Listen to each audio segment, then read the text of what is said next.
Okay, it's on. Okay, so let's check over these.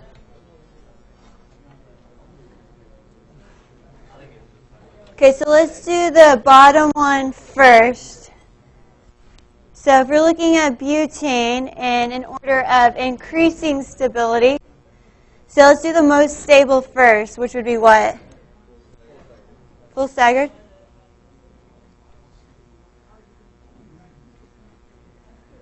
Because of zero energy, correct? Because zero energy. Then would be what? Gauge staggered.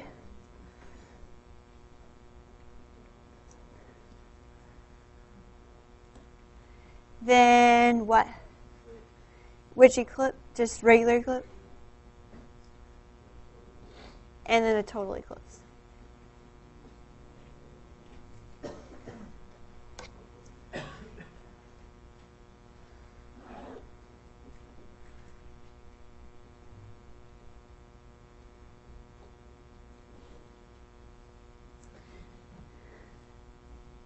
Okay, let's check the top one here. Oh, and I didn't even tell you where to 1, 2, 2, 3 bond. Okay, put in your hidden hydrogens first. So do you see how this one, this CH3 is going down? Right? So then your hydrogen would have to be coming over here. And then these two hidden hydrogens here.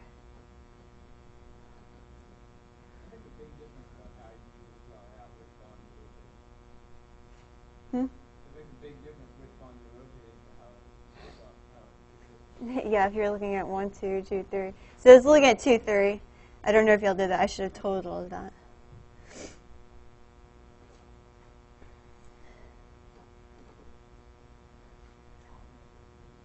Okay, so is this one as written in an eclipse or staggered conformation?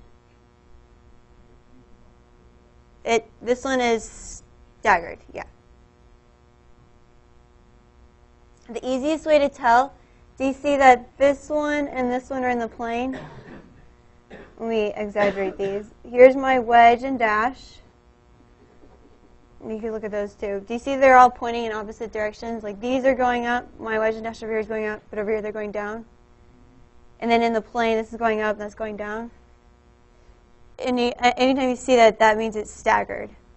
How are we supposed to know this, from the original drawing, where those hidden hydrogens If this is going, normally in the exam I would draw them in there with the wedge and dash for you. But since this is going up, these have to go down. They always go opposite. So the chain, if this is pointing up, these will go up. If this is pointing down, these will go down. So if we had the hydrogen on the left side, would it be eclipse? Where? On the left side. If you just took the whole left side and converted it, it would be eclipse. Oh, like put these going down here? Yeah.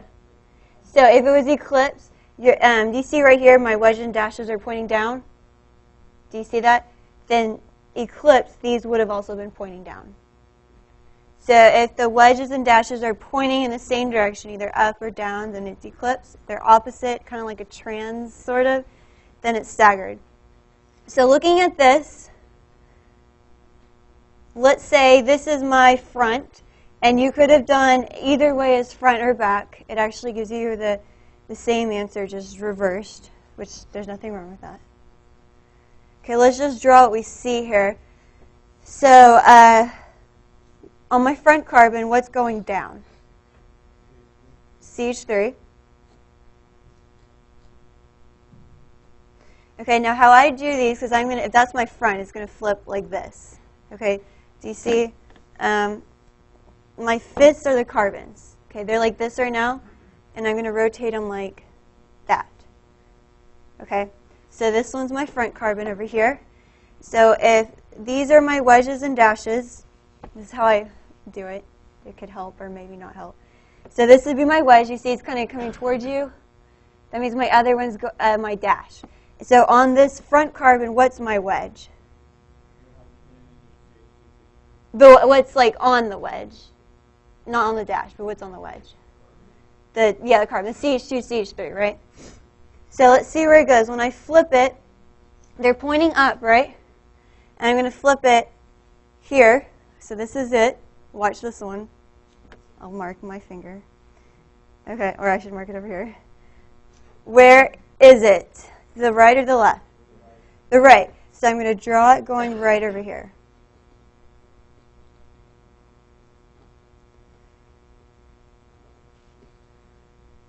Okay, now let's check this one. What's going straight up? CH3. Do you see it's going up? Do you see that these are going down versus that one going up? So going straight up is just CH3. Now these don't really matter, but let me show you anyway. So here are my hydrogens. So they're coming down like this. So again, let me mark this. This is my my wedge hydrogen, so the one always coming out. And if I rotate it like this, okay, and where is it? On the right. Okay.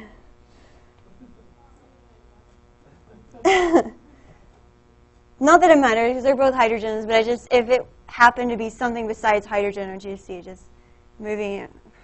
I wish I was more flexible there, but yes. Okay, so we're drawing it just as we see it. Okay, and that's the first thing I would do. And on the exam, if I have you draw something like this, I'll go ahead and give you the wedges and dashes so you can see those, so you don't have to draw them in. Okay?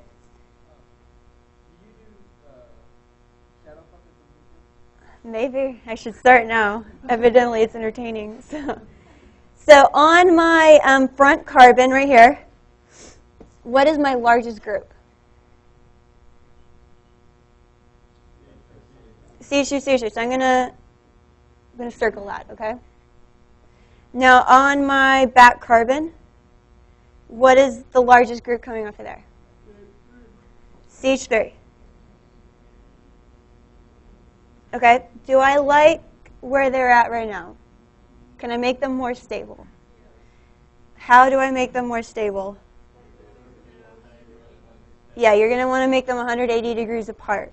So, I mean, there's this other methyl over here, but you want to find the largest group coming off your front carbon, the largest group coming off your back carbon, okay? Now looking at this, now let's rotate our front carbon. I'm going to redraw this. Do we keep the back carbon the same? Yes. So let's just redraw the back carbon so we don't mess that up. Bless you. Do you see the back carbon? I didn't change it at all. I just redrew it. Okay, so where do I want this ethyl group? Straight down. So I'm going to go ahead and just draw it going straight down because that's where I want it.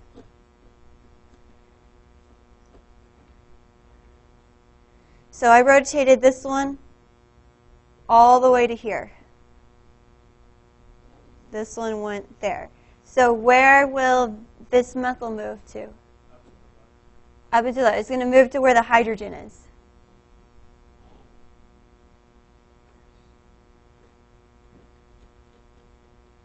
So where will the hydrogen move? To the right where the ethyl is.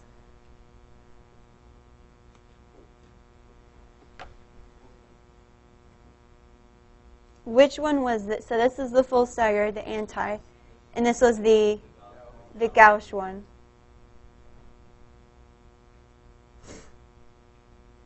So here we had a gauche between a methyl and an ethyl.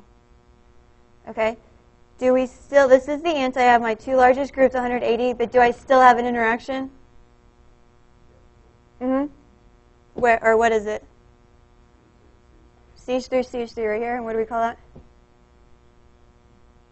Gauche. It's still a gauche. Okay? But look here, this is still more stable. It's still considered the anti-full, but sometimes you cannot alleviate all strain. It's just how it is. Yes?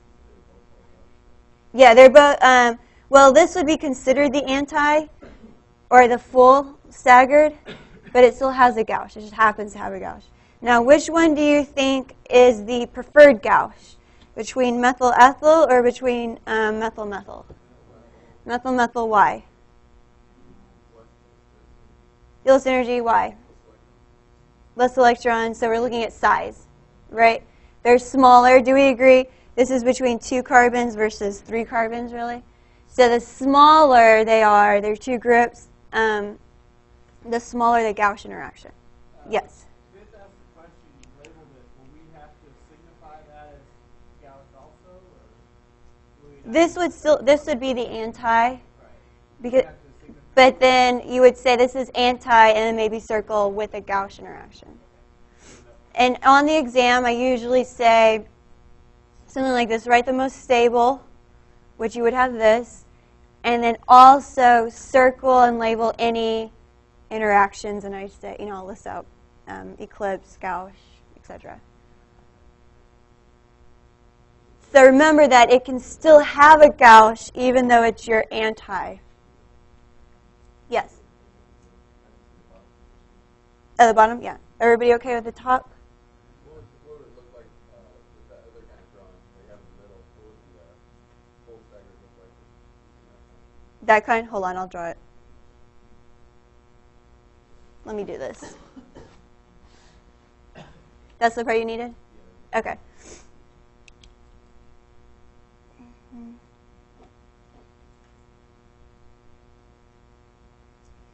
There.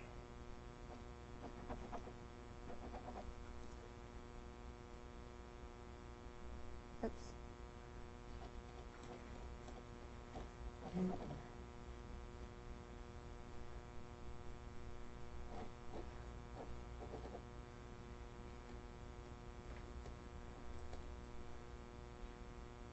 Like this.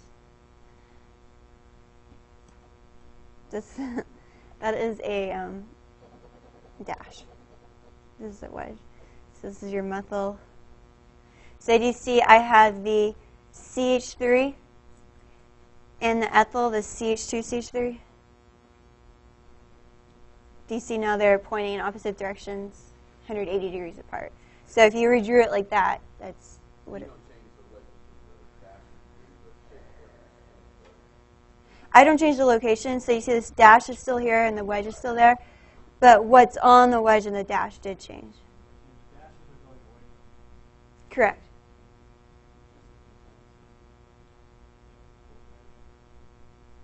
So if you did draw like that, that's what it would look like.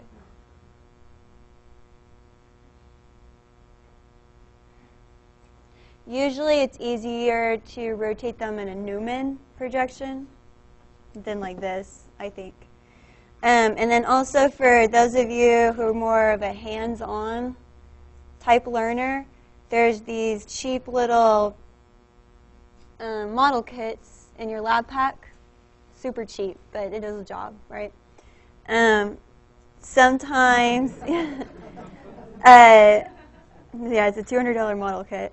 Sometimes doing these and rotating the actual model kit will help you. I know for me, it took me, I used the model kit for a little while until I got the hang of it. And so you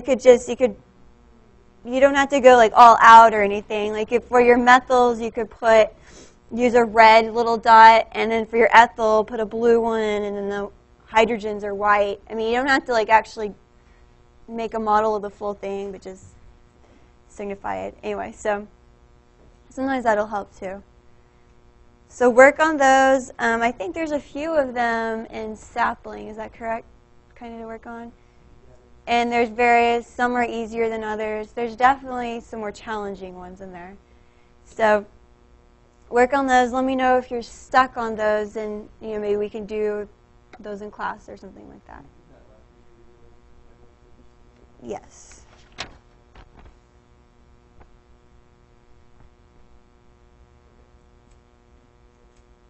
So any questions on Newman projections? Okay, so let's look at rings.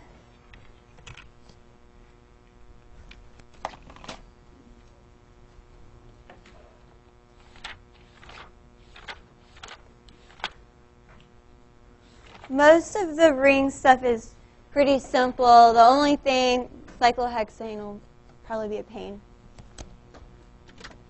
Okay. Let's see.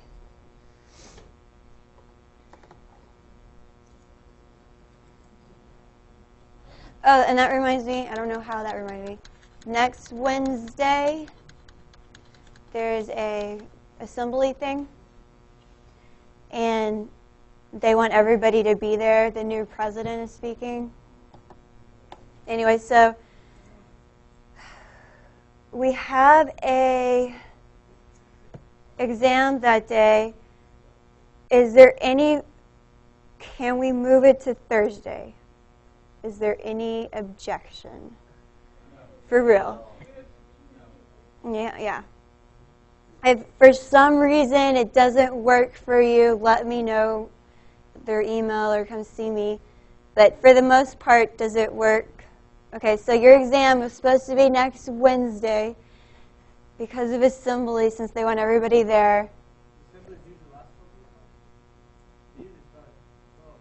1:15. Huh? To assembly? They'll burn you at the stake. So we will still have class. Assembly usually goes till about 2:30. Now I can't promise you it'll go that long or if it'll go longer. I don't know. Assembly? You can link it at the library, I think. Anyway, so it goes till about 2:30 to give you an idea. So let's start class at, I wish. I'd make it easier. Let's say we'll start class about 2:45. Okay? Next Wednesday, and I'll remind y'all again. If it goes longer, I'll have to still be there, but just to give you kind of an idea, if you're not going to assembly, about what time to show up, okay? I'll have no idea if you're at assembly, so if you go or not, I don't know. But class will start approximately 2:45. So you'll have the exam Thursday.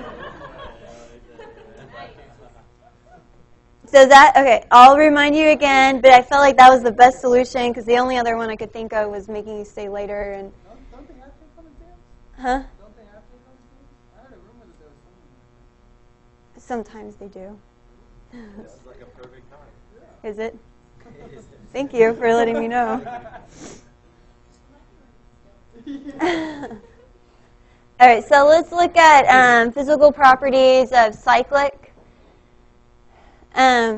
They're exactly the same as if you're a straight chain. So we're just looking at carbons and hydrogens. So these are nonpolar, not very reactive. The boiling point and melting point trends are the same.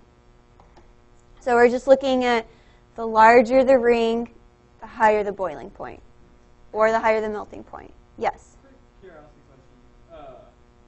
How does the ring affect it as compared to one who's not connected to the end? Because I know the more branches, lowers the boiling point. It's the same thing. So let me show you some rings here. And here's a ring. But see, like these rings here? So these are, the ring size is about the same, but do you see that this one has more branches? Well, I guess my question is, how would you compare a ring, a Cyclic? Yeah, to a regular chain? It'd be about the same. So if it was a straight chain that was like 6 carbons long versus a cyclic that was 6 carbons long, the melting and boiling points would be pretty close. The fact that they're connected doesn't make that much difference. No, Okay. not really. Okay, so in naming these, it's almost exactly the same. You're going to first look at, because we're naming the ring, how many carbons in this ring? 5. Everybody count 5? And how do we name 5? Pentane. The one thing you're going to add is you're going to say it's cyclopentane. Do you see that this is a cyclic? It's connected back to itself. So we name that as a cyclopentane. pentane. So that's a new thing. You're going to add cyclo at the beginning of the parent chain. And let's see here. What is this branch? Ethyl, because it's 2 carbons. So this is ethyl cyclopentane. Any reason you can think of why they didn't put like 1 ethyl cyclopentane? Yeah. Think of like a circle. Is there a beginning to the circle, really? If you think theoretically, whatever. No. There's no beginning or ending at this point. So 1 doesn't matter. So if I have on the exam ethyl cyclopentane, and maybe some of you draw it like this. Some of you, maybe you put the ethyl, you were like, oh, this is more like carbon number 1. You put it right there. That's fine, 100% credit. You could put it over here, you could put it over here, over here. It doesn't matter. Okay? 1 does not matter when you have 1 branch. Now, it will matter when you start having 2 branches, but this one doesn't matter. So it's just ethyl cyclopentane because carbon number 1 is just wherever you put it. Now let's look at here. Now the rules for branches are the same. You're going to do them alphabetical order. And the numbering is where it gets weird. Now numbering, you're going to do the shortest pathway. Now whenever you have more than 1 carbon, you have to choose number 1. Okay? So if we're looking at this, for example, so I have a methyl and a methyl. Do you think it matters which one I choose as number 1? No, it doesn't matter. So let's just say I choose this one, not for any reason, it's good, okay? Now I need to choose a pathway. What's the shortest pathway to get to the other methyl? Going to the right or to the left? Right. To the right. So this is carbon 1, 2, 3. Does that make sense? How I did that? And you can count. This one would have been 1, 2, 3, 4, 5. Okay, so you're going to always choose the shortest way. So how would I name this? How many carbons? Cyclohexane. And then, what are these called? Methyl. And there's 2 of them, so we say dimethyl. And where are they located? 1 and 3. So here, move this. 1,3-dimethyl cyclohexane. Now let's look at this one. Let's do the parent part first. How would I name that? Hexane, so that it's cyclic, so I say cyclohexane. Now I have to choose which one is number 1.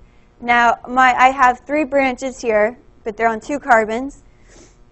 Are these branches different than that branch? Yes, so now it matters where I start number 1. You're going to start the first rule, which is the dominant rule, is number 1 will be the one with the most branches. The top one. 1,1-dimethyl, 3-ethyl, 1,5-methyl. Yes. So these are methyls. There's 2 of them, so we say dimethyl. Everybody okay with that? And then what do we name this one? Ethyl. So does alphabetically methyl or ethyl come first? Ethyl. And what carbon is this? 1. So this carbon is 3. So we put that all together. 3-ethyl, 1,1-dimethyl cyclohexane.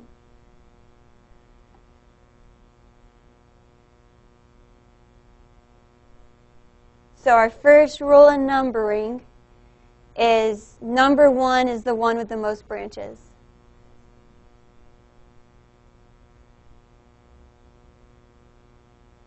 And then there's another rule for numbering. I think it has it on the next slide. Not going anywhere.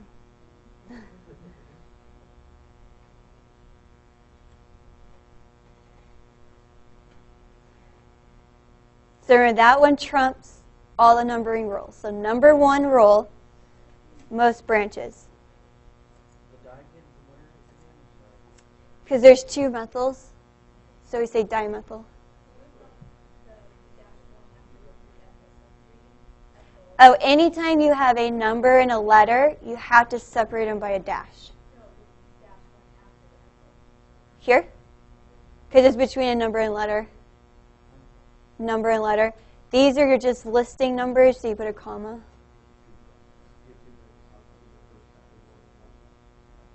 Oh, where the two ones come? Is that what you're saying? Oh, you have to do you see that both of them are coming off carbon 1? You see, and I say that I have two methyls because it's dimethyl, so I have to have two numbers. Even if they're the same, you have to have two numbers. So do you see that there's two branches coming off carbon 1? So you have to put 1, 1. If this wouldn't be possible, but theoretically, let's say there's 3 branches coming off of there, you would have 1, 1, 1. Trimethyl. So the number of branches and your numbers have to match up.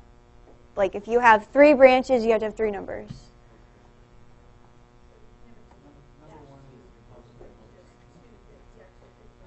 You had to put, 1-1, because they're both coming off of there. Exactly. Had to represent them all. Yep. Okay. Now comes the second rule. Well, ignore cis and trans for right now. We'll go over that in just a second. But let's try to name this one. Ignore cis and trans. What is the parent chain? Here. Cyclohexane. And what is this branch? Ethyl and methyl. So is there any of these, so do we see the branches are different? Okay, is there any of them that have more branches than the other? And not more carbons, but more branches? No. So the tiebreaker then is it goes alphabetically. And that's your final numbering rule. So the first thing is the most branches wins, no matter what. If there's a tie, then it's alphabetical order. So which one would be number 1? Ethyl. And then methyl would be number 2. So we have 1 ethyl, 2 methyl, cyclohexane. And there it is. Again, ignore the trans for right now. But 1 ethyl, 2 methyl, cyclohexane. So again, first rule, and always go in this order. Don't mix the order up or you'll get it wrong. First is the number of branches. So whichever carbon has the most branches is carbon 1. If it's a tie, then whichever one comes first alphabetically wins.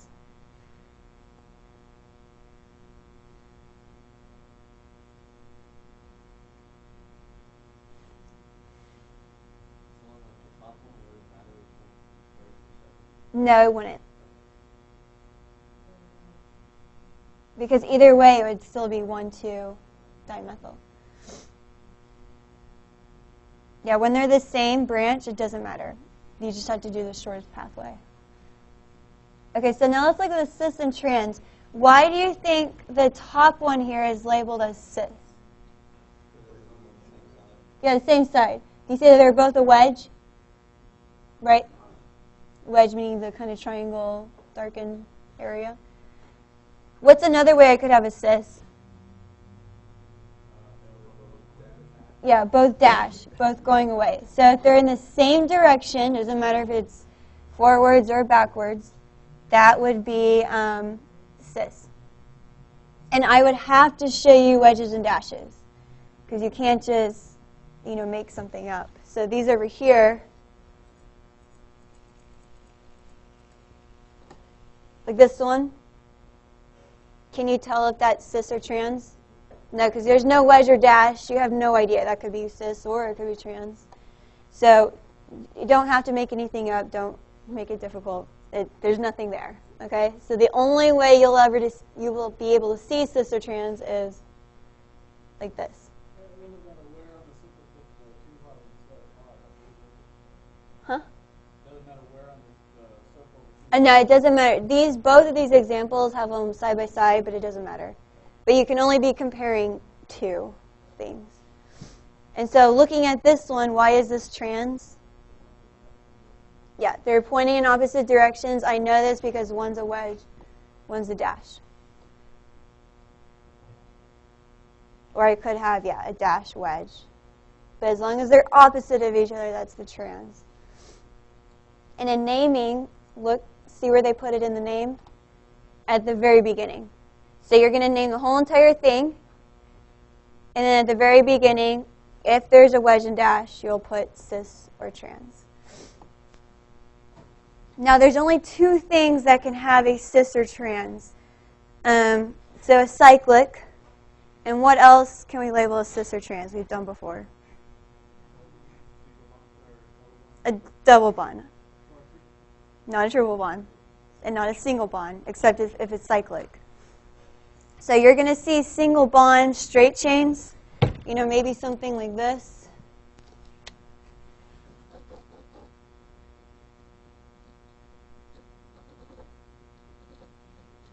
Okay?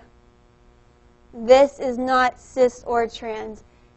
A straight chain, single bond, will not have cis or trans because it's constantly rotating. Okay, so in this very second I drew it like this, but in reality these are rotating, and sometimes they're cis, sometimes they're trans. So overall we say it's nothing.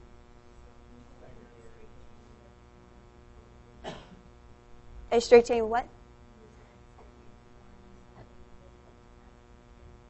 If it's like this, so a straight chain, all single bonds like this, no cis or trans. So when you're naming these, you might be tempted to put like cis or trans.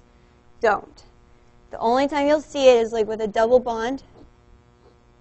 Maybe something like this. So which one is that? Trans. And then cyclic, because cyclics actually cannot rotate either, just like, because it's stuck there since it is cyclic. And which one would that be? Cis. So only double bonds, and we haven't even learned how to name those yet. But double bonds and cyclics are the only two type of molecules that can have cis or trans. And you'll probably need to write that rule like 50 times tonight because you'll forget it. And then when you forget it, write it 50 more times. So basically, your alkanes, which are all your single bonds, straight chain, those do not have cis or trans because they rotate.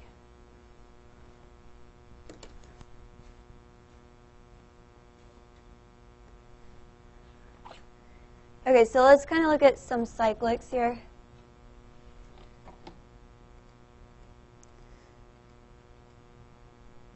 There's really not a whole lot you need to know about these, but just be familiar with it.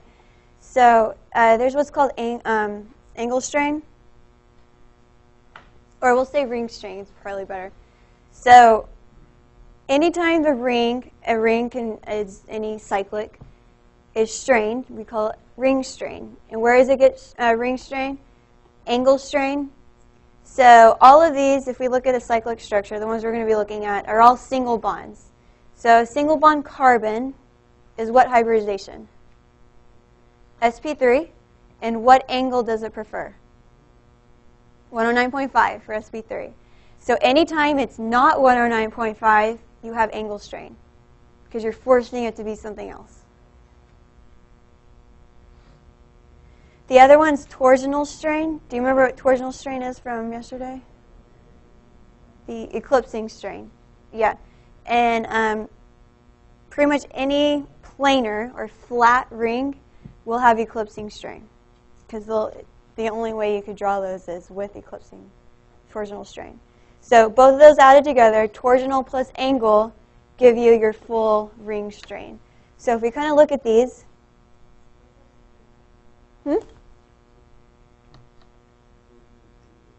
torsional plus angle equal ring strain. Ring strain is just kind of like your total strain, if you want.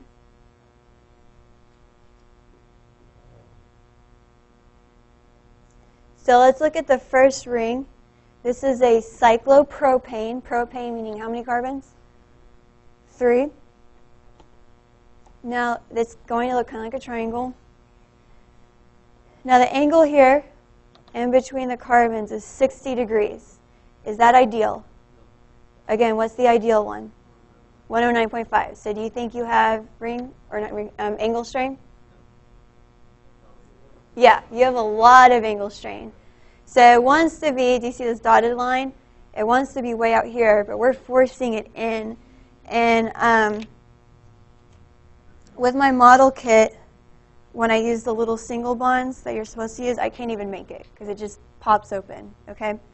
So these aren't that stable, mainly because there's so much angle strain. And then whenever you do it, let me see if I can make it with the larger ones. Yeah, anytime the angle you have is not 109.5, that's the eclipsing. So I'll show you the eclipsing.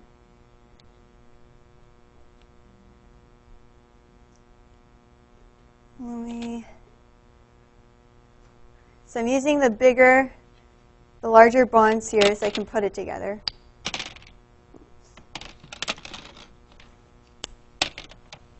Let me just put 2 of the hydrogen bonds together so you can see them.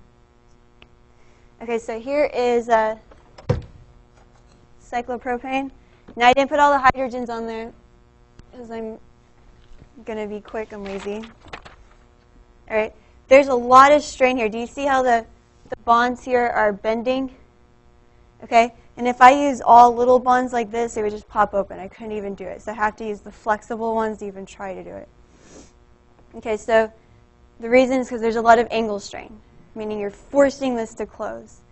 All right, now if we look at the eclipsing, it's hard because this is bending out. But look at these hydrogens here. All I did was just flip this over here. Do you see that they're eclipsing each other? Every hydrogen in here is eclipsing. Okay, they're stuck like that. So there's a lot of, so is there torsional strain? And if I put all of them on there, you'll see that they're all eclipsing. So would you say that cyclopropane is stable? No, it's very unstable.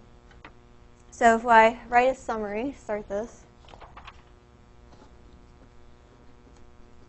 Cyclopropane.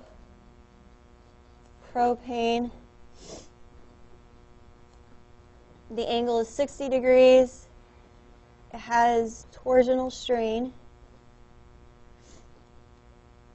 And I'll put parentheses, eclipsing.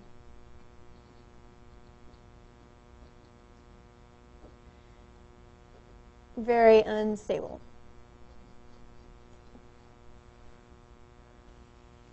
So now let's look at cyclobutane.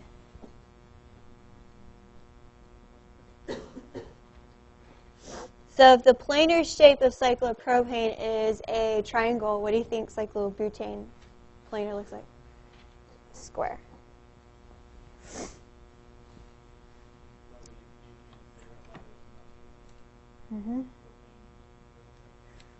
It's more stable, slightly. So if the angle for cyclopropane is 60, what do you think it is for the square? 90.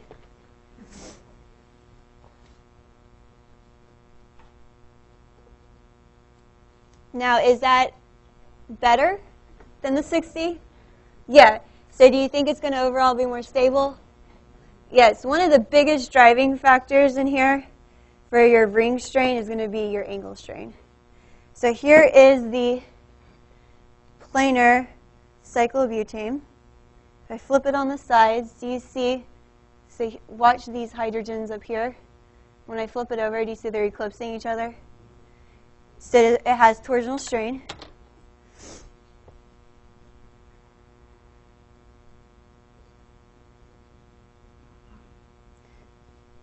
But one thing that cyclobutane can do that cyclopropane cannot is it can kind of bend out of plane. So here's in the plane.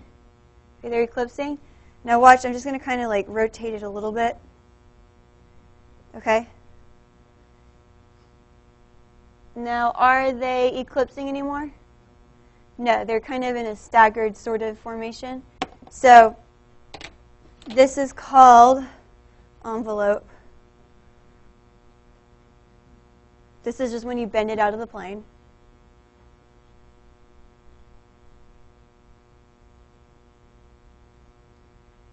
And this will, it gets rid of your torsional strain.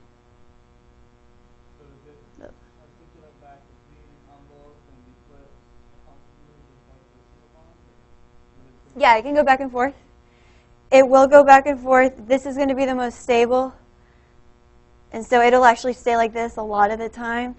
But it does have some ability to move kind of back and forth. Now, the reason the cyclopropane does it, now I wish I could make it with the small, these are the small bonds. I can't make it. If I start rotating a cyclopropane out of the plane like that and try to stabilize the torsional strain, it'll pop open for sure. Okay, so it does not have the ability to move at all. It's stuck because it's so unstable. Now, when I do this, so this is, I'll put as a planer, has torsional strain. So now I can alleviate the torsional strain. So what do you think about the stability of this one compared to cyclopropane? It's a lot more stable. And let me kind of show you the picture.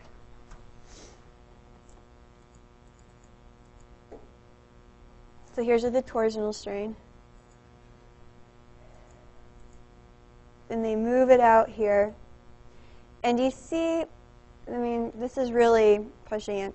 It kind of looks like the top flap of an envelope. Can you see that right here? You know, the triangle part that folds over. For those of you who remember what an envelope is, you know, the flap part.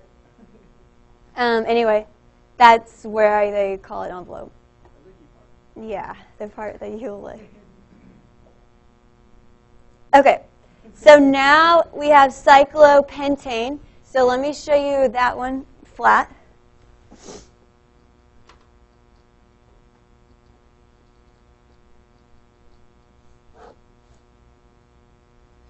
It looks like a house.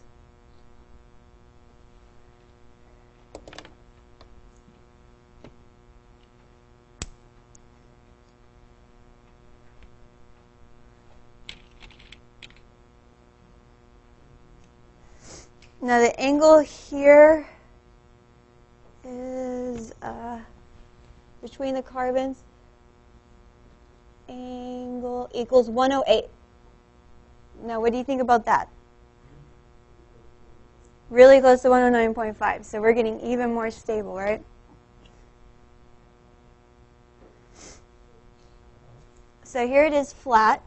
I'll flip this back over a bit so it's kind of easier to see. Here's planar. Do you see that kind of the house? Now if I flip this over, do you see that my hydrogens up there are eclipsing? Not up there, but here. And you can kind of see it over here when I hold it right. No, they're eclipsing. So just like the other one, I can move these out of plane. Now when I move it, let's get this right, somewhere-ish. Okay, are they eclipsing anymore? No. So I can live in the planar. There's torsional. So when it's flat. But I can bend it out of plane. Out of plane. And it's called, it's also called envelope. Okay, and again, that's going to get rid of your torsional strain. So if I show you this one, picture here. This, I think, kind of looks like the rest of the envelope. So if the four-membered ring was kind of like this part up here that you flip over, this is kind of like the rest of the envelope, sort of. Anyway. The other one? Here? Oh, the paper? Yeah. Oops. Okay. So out of the three we've looked at, which one is the most stable? Cyclopentane. And which one's the least stable? Cyclopropane. So things you'll want to know out of these is just like the order of stability and then the angles they're at. So the angle for the cyclopropane is 60, and then butane, and then pentane, 108. So the last one we're going to look at, which will end up being the most complicated, and by the end you'll probably never want to look at it again. Oops.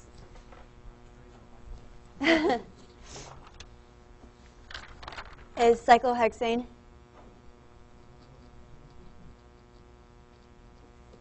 So this is the one that's like the diamond.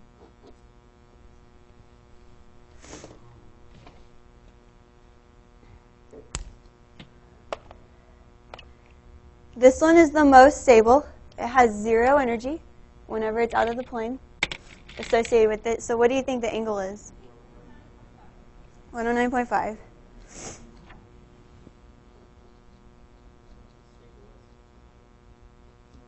Most stable, yes. And just like before, you can bend it out of the plane. And when you do that, so out of plane, this is called chair. Not envelope, but chair. It does if it's planar. All of them planar have torsional strain.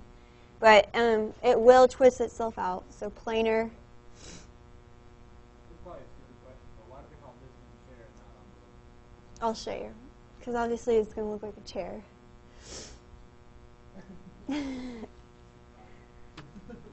So the other ones, they're kind of like parts of the envelope. One's like the flap. One's the actual, I don't even know what you call it, envelope area. So this one, okay, really use your imagination here.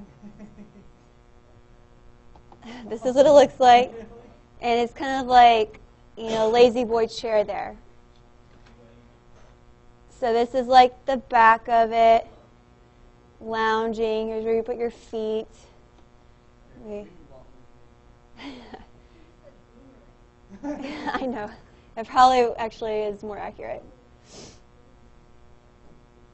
But it's called a chair because apparently a scientist a long time ago thought it looked like a chair.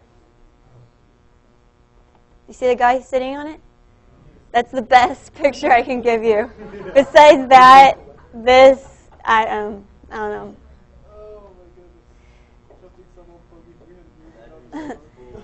So a chair, if I show you in the model kit, is going to be really hard to see. So here it is flat. Okay, this is planar. And let me show you from the side. Okay. Now the chair, this side goes up, this side goes down. So you see the chair now? Yeah. Yeah. But do you see, but even if you don't see the chair, which I do not see a chair, but look at the angles, look at these though. Do you see they're kind of like zigzag, up, down, up, down? Look at the black ones. Okay, now let me show you the planar again. We flatten it. Do you see there's no zigzag there? They're all in the same plane, right? And you're going to up, down, now there's zigzag, right? So that's the difference. It's probably more accurate then. So that is the chair. So let's take like a little 5-minute break, and then we'll look more at the chair. Okay?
All right, let's go ahead and start back up again. Your midterm is open now for the lab. It's online. So you have to go to coursework in the regular lecture, not in lab, but in lecture. If I scroll down here, do you see under Unit 3, Lab Midterm? Everybody see that? If you click on that, it'll pull up for you to do. That is due to next Tuesday. Yeah. Do you have to do it in one setting though? Like if I open it up and started it? Because it locks you out of your web browser. Let me see. Pretty sure it locks you out of your web browser. I know you have 2 hours total. Okay, if it's time, then they won't let you. You have to finish it when you get in. Yeah, it looks like you have one chance to take it. So you need to take it all together. So you can't just like stop it and then come back later to do it. So make sure you're going to sit down and do it. It should not take you 2 hours. I just put on there 2 hours. So there's plenty of time if you do need to go to the restroom or eat a snack or something. No. If you need to go to the restroom or get a snack, leave it open. Now, do you know how long, I've never actually timed this, where my Parker starts kicking you out if you leave it idle? Oh yeah, it's like 10 minutes. It's like 10 minutes, so just make sure at least in 5-10 minutes, just move your cursor. That's really all you need to do, but just so it knows you're alive. Okay? But you have 2 hours. If anything goes wrong, whatever, or you're doing it and your power goes out, I don't know, whatever, just let me know. Is the first 4 labs? It's over the first 5 labs, so you might want to do lab 5, or at least read over lab 5 before you attempt it. 5 and 6 that are due. Only lab 5 is due this week. So you have lab 5 and a midterm. No lab 4, right? Lab 4 was due this week. No, I mean there's no lab 4 and lab 5, right? No lab report. No lab report, correct. I'm like, what? The lab 5 is only a worksheet. There's no lab report, and it's the only lab due for this week. Yeah, you still do a video. So everybody okay where that's located? Okay. So let's look more at the chair. Before we look at the chair, I need to teach you to draw it.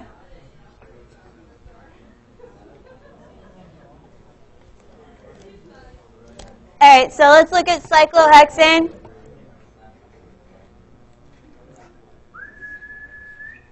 Chair. So this is how you draw it, because you do need to learn the directions here. It's easy to draw it once you know how. So we're going to do this. We're going to draw 2 lines. One's going to be longer down here, and the other's going to be longer over here. This is just to make it easier to draw. Parallel. So we have this part. Now, you're going to connect these going up, and then connect these going down.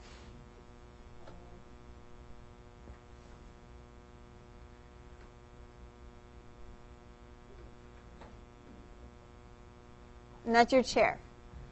So just kind of practice drawing those. Draw it 2 or 3 times, and you should get it down pretty well, I think. You could draw it in the reverse. This is the chair flip,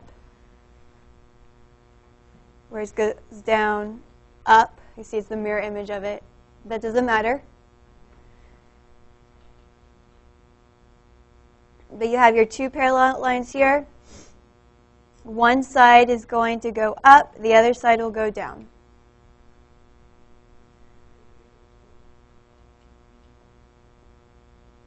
Okay, now we're going to make the key to everything for cyclohexane. Now this is something you need to get down. It'll make your life easier.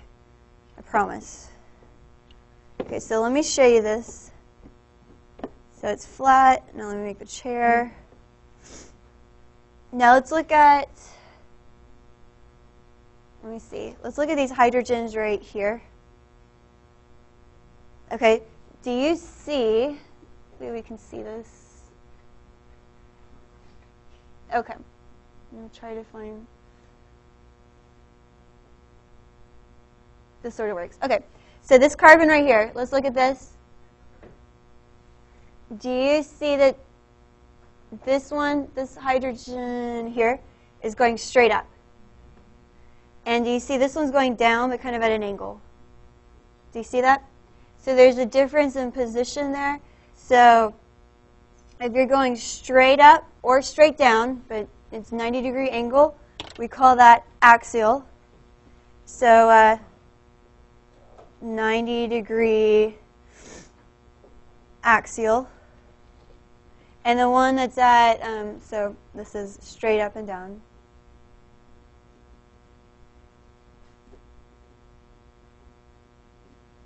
And then the other one, the one that's angled, I don't know what angled that, 60 maybe. This one is called equatorial. Let me spell this right. Equatorial. And these also can be going up or down, but they're at an angle. So you have axial positions, and you have equatorial positions. And then if we come back to this here, so do you see that if this axial is going up, the equatorial is going down? Can you see that? Pointing down.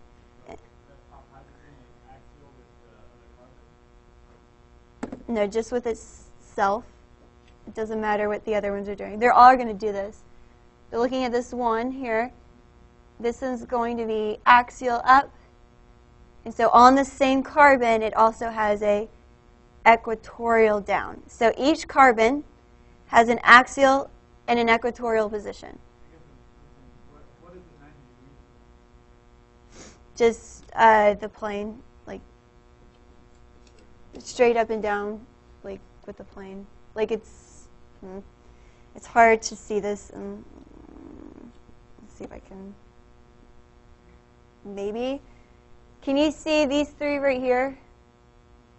Do you see with the plane, like with the paper, it's going straight up with the paper. So it's, I guess, 180 from the paper if you want. Or from this carbon here, well, I guess the carbon's still 180. But it's, these are, do you see these are the axial? Yeah, 90 degrees from the plane. Okay? Now, do you see that these over here,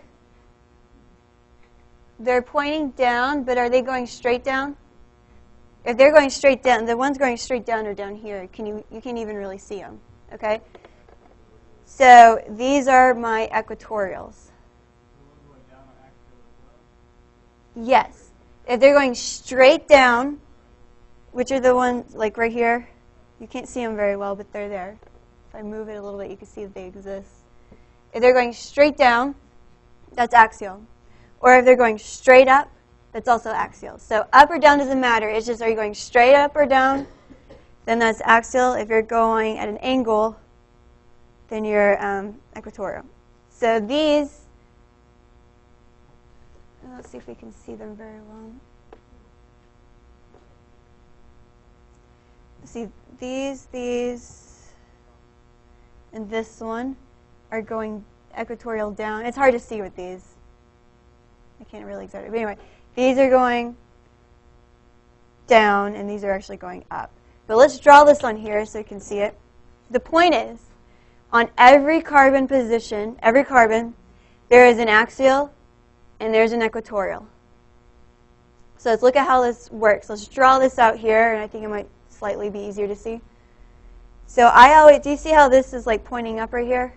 This is where I start. You have to have some starting point, and for me it's easier. And I always start with an axial. And I go with how this is pointing. So this would be axial going straight up. Why did I decide to do that right there? Because I can. You have to start somewhere. Might as well start there. So just the position, do you see what I mean? Like this point is going up versus this point going down on the chair. So at your up position, the first one I draw is an up axial. And I put an A there to say that it's axial. Yeah, it's an H, just a hydrogen. And I'm labeling it as axial. Okay, now the one next to it also will have an axial, but which way do you think it'll be pointing? Down. These will alternate. So you have to start somewhere. So do you see what I mean? Like, once you get this first one drawn, everything from there is not too hard. It'll continually, rotate. So if this one's going down, I go one carbon over, my axial will be pointing up.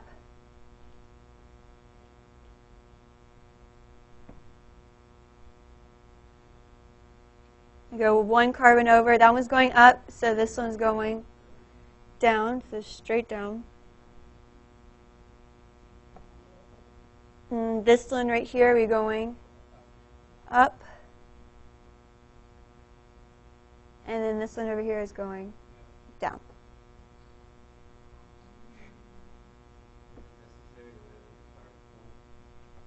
No, I just am. And I always start there. Technically, you can start anywhere on the ring and do whatever you want. But for me, I like to be consistent and just always just start there. Just hydrogen axial. That's it. It's not an actual element. So let me get a different color. This will work. Okay. Now let me draw the equatorial in. So I drew all of the axial hydrogens.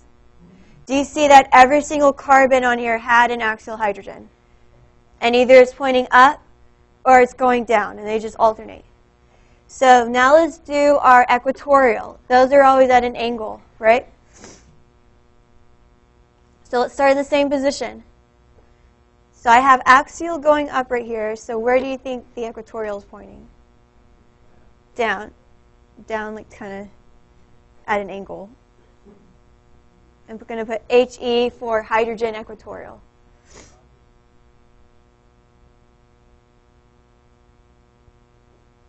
So on the same carbon, axial and equatorial are always pointing in opposite directions. So if that one's going up, that one's going down. So now let's go to this one. My axial is down, so my equatorial is up. And try to make it at an angle. Let's see if we can do this.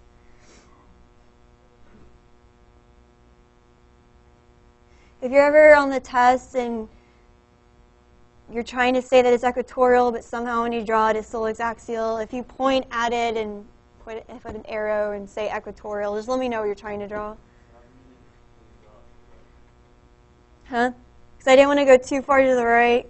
Well, you could have gone to the left or the right. I'm just trying to do it at an angle. As long as it's kind of going up, it doesn't matter if it's kind of to the left or the right. So I go another carbon over. This is axial up, do you see? So then my equatorial is down.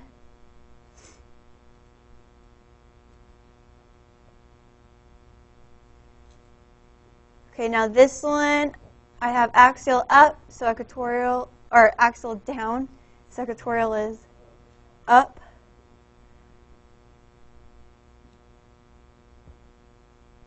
How is this one? Down. And then our final one right here, up.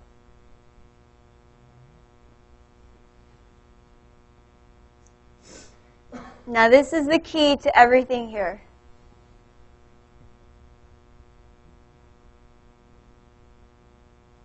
Okay, so this always holds true. Now we don't really draw, if we're doing skeletal, we don't draw hydrogens, right? So you don't have to draw every single hydrogen every single time, okay? Because it just starts getting messy. But this still will help you. What you will draw is the branches. So if we had a methyl coming off. Now let me show you something. Okay, so here's my chair. Here. Do you see these 3 hydrogens here? Now it's hard to see. Let me put a methyl there in place of one of the hydrogens.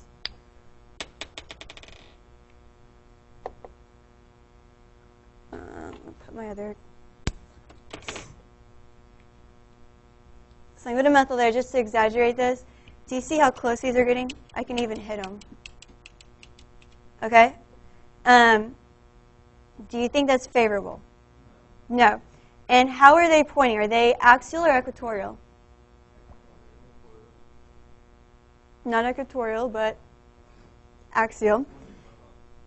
These 3 here. These are axial.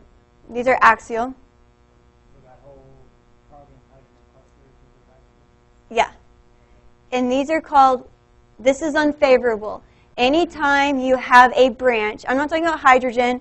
Hydrogens are small enough, they actually don't care that much, axial equatorial.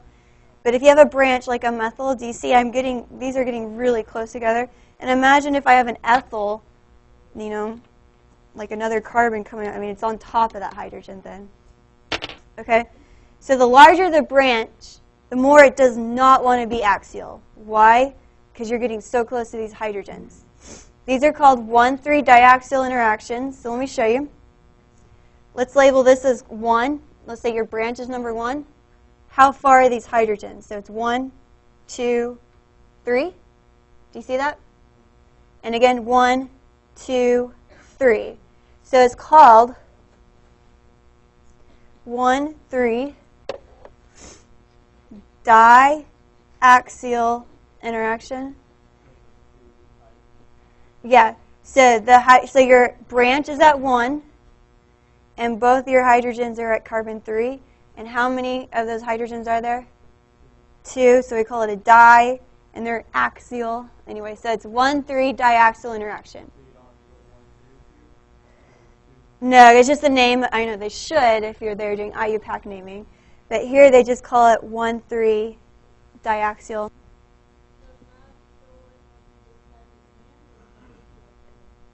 It goes with up here. So you have to have a branch to have this. Hydrogens don't care axial equatorial. Branches do. So long story short, let's think about this. This does not want to be axial. Why? 1,3 diaxial interactions. So if I flip this down, so let's do, it's called the ring flip. Okay, here's my methyl over here. Are those is it in that hydrogen cluster anymore? Is there, I mean, it can rotate over here, but is there anything getting in the way of it? No. And so it's equatorial right now. So which position do you think is more stable, axial or equatorial, for a branch? Equatorial. So equatorial equals more stable for a branch. Not a hydrogen, but for a branch.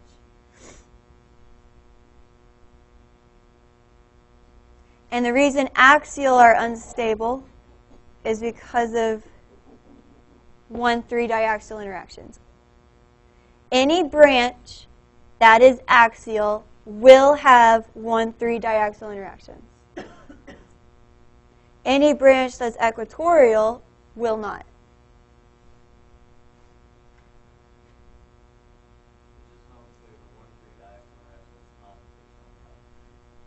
No, not really, because this is just hydrogens. This is just the key.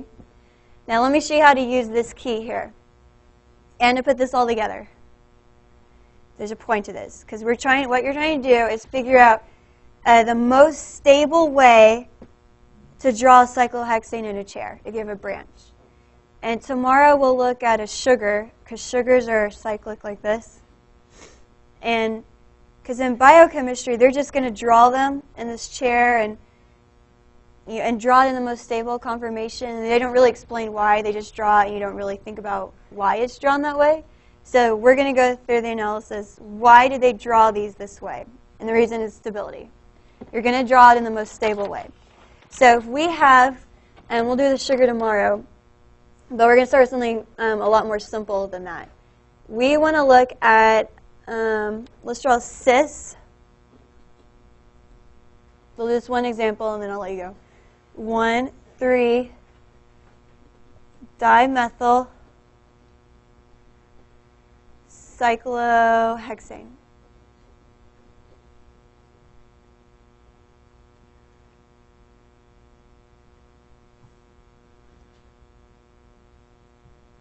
So first, let's just draw it planar, not in the chair.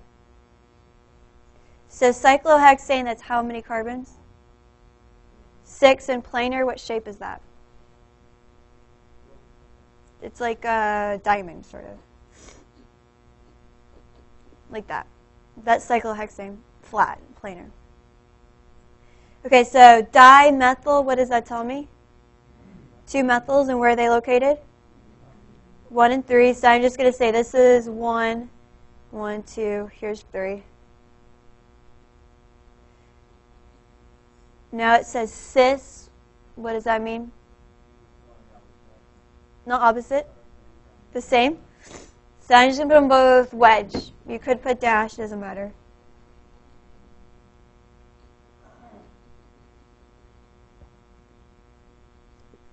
Okay, so planar, that's how you would draw it.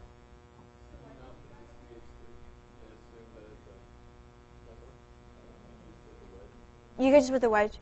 I don't want some people to get scared of it, so I put stooge there. But you could draw just that if you wanted. And was there another question? Okay. So now let's draw our chair. So let's just, told you practice drawing this thing. It's kind of like a lightning bolt, sort of. Especially if it's kind of like that. So let's just draw our chair. Now, we don't like to draw hydrogens, right? It gets messy, they're annoying, there's just so many of them. So we're going to leave all our hydrogens out of here. Now, on here, I have a methyl on carbon 1. Now, this is how I do it.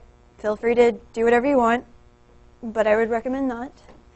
But I always like to say that's carbon number 1. Because remember when I started drawing the chair, that's where I started? This is a cyclic, so technically there's not a carbon number 1. That could start anywhere. But for simplicity's sake, carbon number 1. Okay? And what's coming off of there? What branch?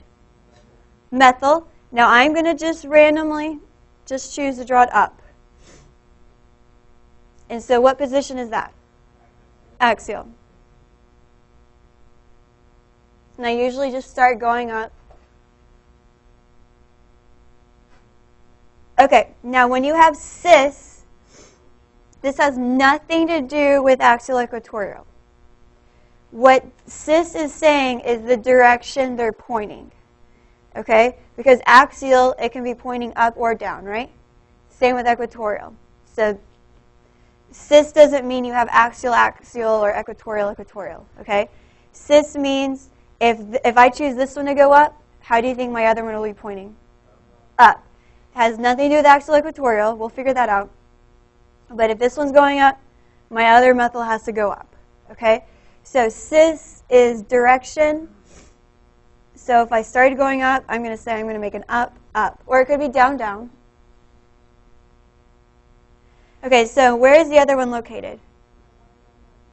3, yeah. 1, 2, 3. So this is a carbon. Make sure we can see that. So this is carbon number 3. Now let's go back to our key over here.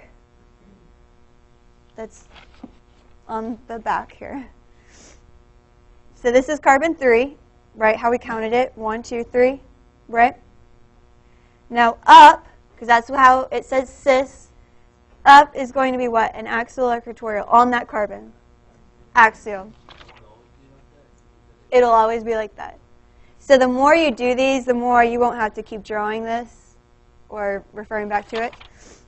It'll always look like this. So on the third carbon, it'll always be up axial. So how am I going to draw this methyl? Straight up axial. So I have it, I'm going to label this as axial, axial, or axial stable. No, because it has what interaction? The 1,3 diaxial. So do you think this is the most stable way I could draw it? How would you want to draw it? Equatorial. Now, these can always flip. We call it a ring flip. Is it easier than what it seems? Ring flip. Okay. Now, look at my points. So I'm going to redraw this. Do you see how? And so they call it a ring flip. It's very deceiving. I think it should be a ring flap. Okay. Do you see how this point is going up? Like I'm not the branch, but the point. So on the flip, it'll go down. And then do you see how this one's going down? So how do you think our flap will look? Up. Did I change these at all? No, these stay the same. The only thing that actually flips are your little wings, if you want.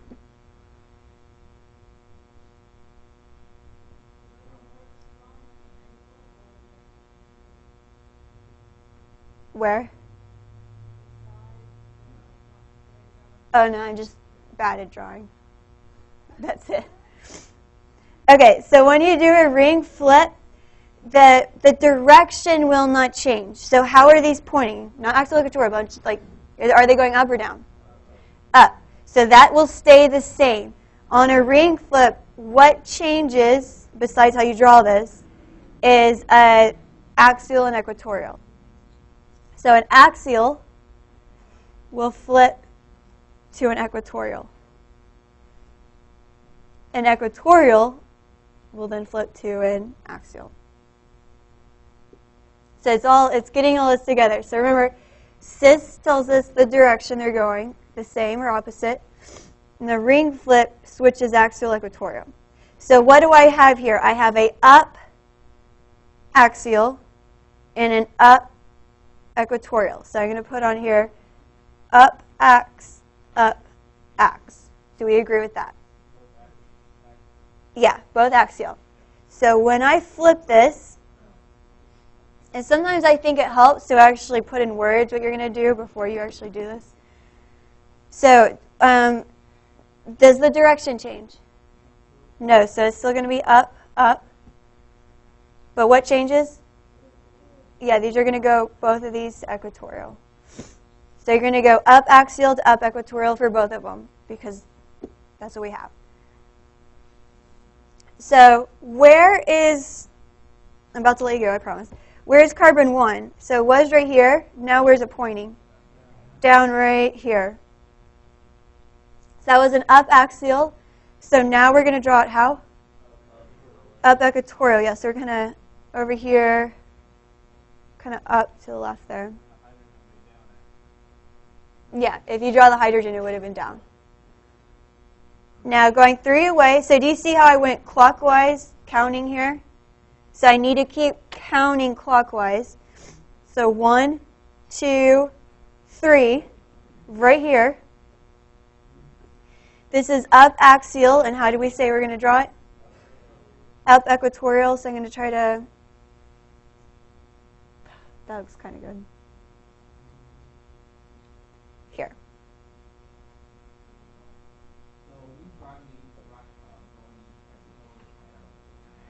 Yeah, at an angle. And if your angle still looks straight, then on the exam, try to just tell me that it's equatorial, because trust me, I'm bad at that too.